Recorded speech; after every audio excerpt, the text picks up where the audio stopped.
नमस्कार दोस्तों, education technology ज्ञान चैनल में आपका स्वागत है।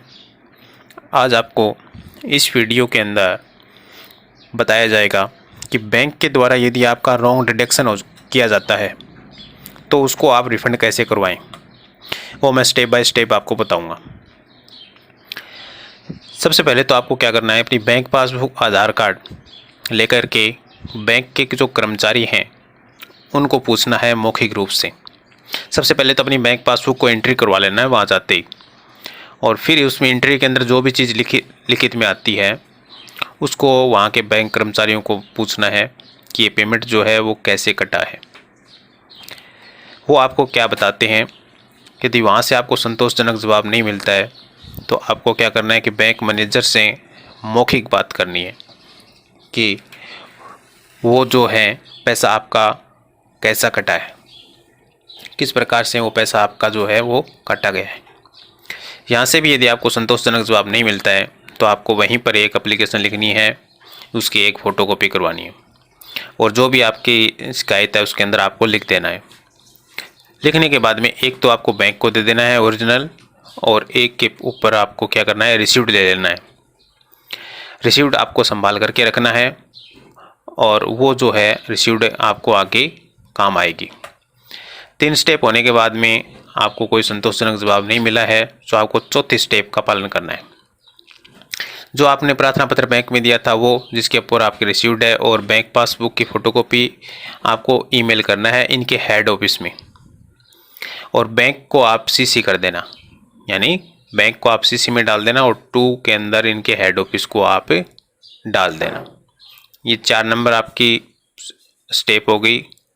यदि इस स्टेप से भी आपको संतोषजनक जवाब नहीं मिलता है तो आपको बैंक का पोर्टल होता है, हर बैंक का अपना एक शिकायती पोर्टल होता है, उस पोर्टल के ऊपर आपको कंप्लेन दर्ज करनी है जो इनके आईटी डिपार्टमेंट में जाती है।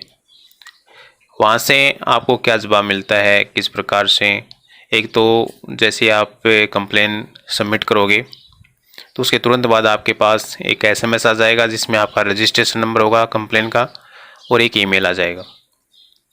क्या आपको संभाल कर रखना है, और यहाँ से आपको वेट करना है 5-10 दिन का। यहाँ से भी यदि आपका कार्य नहीं होता है तो आपको राजस्थान संपर्क पोर्टल पर इसकी कंप्लेन जो है वो दर्ज करवा देनी है, या 181 पे कॉल करके भी आप इसको करवा सकते हो। और मैं भी आपको पूरी डिटेल बताऊंगा किस प्रकार से क्या करना है। यहाँ से भी यदि आपको क्लियरिंग नहीं मिलती है तो आपकी जो लास्ट स्टेप है वो है उपभोक्ता अदालत। इसके अंदर आपको आपकी जो कंप्लेन है वो दर्ज करवानी होगी। एक नॉर्मल पेपर के ऊपर आपको सारी चीज़ लिखनी है, और जो आपने ईमेल किया, जो आपने बैंक को एप्लीकेशन दी, बैंक पासबुक, आधार कार्ड वगैरह जो भी डॉक्यूमेंट्स हैं वो इसके साथ लगा देना है। ये उपाय जो हैं वो सारे के सारे आपके 20 से 100 रुपये के अंदर अंदर सारे के सारे हो जाएंगे। और ये सारा का सारा जो है वो मैं अपने अनुभव के आधार पर आपको अवगत करवा रहा हूँ, और मैं आपके सारे जो इस प्रकार की जो भी बातें सामने रखी हैं वो किस आधार पर रखी हैं वो भी मैं आपको अब आगे दिखाने वाला हूँ। देखिए, ये मेरा अकाउंट था। इसकी जो शर्त थी वो ये है कि करंट अकाउंट है, अदर्स में इन्होंने बैंक ने कुछ स्टेप होती होगी वो डाल रखा है, जीरो मिनिमम बैलेंस, यानी जीरो मिनिमम बैलेंस की जो है वो अकाउंट की शर्त थी।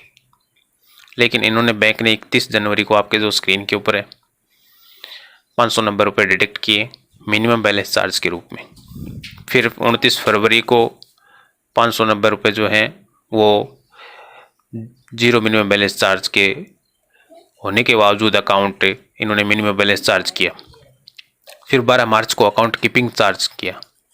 तो ये जो है मेरे अकाउंट की शर्त मिनिमम जीरो बैलेंस की थी, उसके बावजूद भी इन्होंने बैंक ने पैसे काटे थे, इसलिए इनको वापस करना पड़ा है। ये देखिए 17 जुलाई को, यानी 31 जनवरी का पैसा काटा हुआ 17 जुलाई को, यानी पूरे 6-6.5 महीने के बाद में इन्होंने रिफंड किया है। 649 रुपये अकाउंट कीपिंग चार्ज जो है वो अभी बाकी है। मैंने देखिए सबसे पहले मेल किया हुआ है 26 फरवरी 2020 को, यानी पेमेंट जो डिडक्ट हुआ था वो हुआ था 31 जनवरी।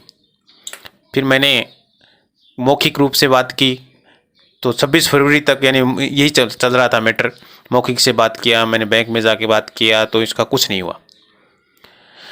फिर मैंने इस प्रकार से 26 फरवरी से 30 जून 2020 तक टोटल 11 रिमाइंडर दे चुका था, 11 बार ईमेल कर चुका था, तो इससे कुछ भी नहीं हुआ। लेकिन फिर भी मेरी जो कोशिश थी वो थी नेक्स्ट स्टेप, इनकी ऑनलाइन जो पोर्टल है उसके ऊपर कंप्लेन दर्ज करना। तो ये देखिए, अपना जो अकाउंट होता है उसमें हम नेट बैंकिंग ओपन करते हैं। नेट बैंकिंग ओपन करने के बाद जैसे अकाउंट स्टेटमेंट देखते हैं तो उसके अंदर ये इस प्रकार से स्टेटस दिखाई देता है आपको यहाँ पे। बाकी मैंने डिटेल हाइड कर रखी है। करंट अकाउंट है, अदर्स, जीरो मिनिमम बैलेंस है। तो ये इस प्रकार की यहाँ पे आप शर्त देख सकते हो कितना मिनिमम बैलेंस की उसमें रिक्वायरमेंट थी और आपका पैसा जो है वो रॉन्ग कटा है।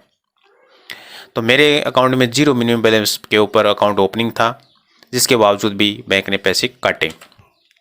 फिर मैंने ये जो SBI ऑनलाइन SBI.com जो इनका पोर्टल है कंप्लेन करने का, मैंने इसके ऊपर कंप्लेन दर्ज की। इस पर कंप्लेन दर्ज करने के बाद इस प्रकार से 26 फरवरी को ही मैंने कंप्लेन दर्ज की थी। ये इस प्रकार से ईमेल आता है, यहाँ पे XYZ लिखा है, यहाँ पे आपका नाम आता है और यहाँ पे टिकट नंबर दिया होता है। तो इस प्रकार से आपके पास ईमेल आता है। इसका कंप्लेन का भी कोई असर नहीं हुआ, पैसे रिफंड नहीं आए। उसके बाद मैंने नेक्स्ट स्टेप अपनाया, राजस्थान संपर्क पोर्टल।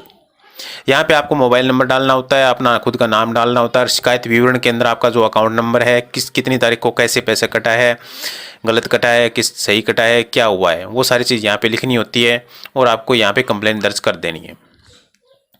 ये जो कंप्लेन है वो RBI के पास जाएगी और वहाँ पे यदि आपका पैसा गलत कटा है तो 100% रिफंड आ जाएगा। लेकिन देखिए, फरवरी का पैसा, 31 जनवरी का पैसा और 17 जुलाई को वापस आ रहा है, तो इतने दिन तक मतलब ये बैंक वाले जो हैं आम पब्लिक का पैसा काम में ले रहे हैं। तो इस प्रकार से जो कंप्लेन जो है वो आप यहाँ पे कर सकते हो और यहाँ पे 100% आपको सही रिजल्ट देखने को मिलेगा। क्योंकि बैंक का खुद का जो क्राइटेरिया होता है, ब्रांच में जाओ, उनके हेड ऑफिस में फ़ोन करो या मेल करो, तो ये बैंक वाले आपस में इनका खुद का मैटर होता है। तो ये कंप्लेन जल्दी से मतलब वापस से जो पेमेंट होता है वो करते नहीं हैं। तो राजस्थान संपर्क में इनकी जब कंप्लेन गई, यदि मान लो हकीकत में उस पैसा सही कटता तो बैंक कभी वापस नहीं देता। ये पैसा बैंक ने गलत काटा, इसलिए इसको वापस देना पड़ा। इसमें आपको ये ध्यान रखना है कि यदि आपका अमाउंट वापस लेना है तो आपका किस शर्त में वापस नहीं होगा। एक तो यदि आपकी शिकायत गलत पाई जाती है तो आपको पैसा वापस नहीं मिलेगा। दूसरा, बैंक नियमों से यदि आपके पैसे कटे हैं तो वापस नहीं होंगे। यदि नियम बना रखा है बैंक ने कि इस प्रकार का नियम है तो पैसे वापस नहीं होंगे। तो मेरा जो अकाउंट का जो नियम था वो था जीरो बैलेंस पे, तो इन्होंने गलत पैसे काटे, इसलिए मेरे को वापस ही सुनने बैंक के द्वारा किए गए। तो इस प्रकार से आप देख सकते हो कि बैंक जो है किस प्रकार से पैसे काटता है। और ये तो 5% 7% लोग जो हैं वो इस प्रकार से अकाउंट्स जो है अपना चेक करते हैं या कंप्लेन करते हैं या इस प्रकार की जो स्टेप होती है उनका पालन करते हैं। तो इस प्रकार से कितना पैसा जो है बैंक अपने पास जो है वो रॉन्ग डिडक्शन करके और इकट्ठा करता है। ये एक सोचने वाली बात है। एक बार नहीं, बहुत बार बैंक ने जो पैसा है वो वापस किए। कभी ATM चार्ज कर, मेरा जो ATM मैंने बंद करवा दिया था, बंद करवाने के बावजूद भी 2-3 साल तक पैसे जो हैं वो काटते रहे बैंक वाले। तो मान लो कि 1000 अकाउंट है बैंक के पास, 1000 नॉर्मल मान के चलते हैं, एक ATM का 150 रुपये कटता है, तो टोटल कितना हो गया? 1.5 लाख रुपये हो गया। फ्री फंड का 1.5 लाख, यानी एक ब्रांच की एक एम्प्लॉय की सैलरी निकल रही है। तो इस प्रकार से ये जो बैंक के द्वारा रॉन्ग डिडक्शन किए जाते हैं तो इनको और कोई इनका संशोधन या इनको वापस लेने का कोई तरीका नहीं है। राजस्थान संपर्क पोर्टल जो है वो राजस्थान के लिए है। आप इसके ऊपर अपनी जो कंप्लेन है वो दर्ज करें। बाकी अन्य जो स्टेट हैं वो जो भी आपका संबंधित बैंक है उनको मेल करें, उनके ब्रांच ऑफिस को मेल करें, और उनके जो ऑनलाइन पोर्टल है उस पर मेल करें, या राजस्थान संपर्क की तरह ही कोई अन्य स्टेटों का कोई पोर्टल है तो उसके ऊपर आप संपर्क करें। धन्यवाद।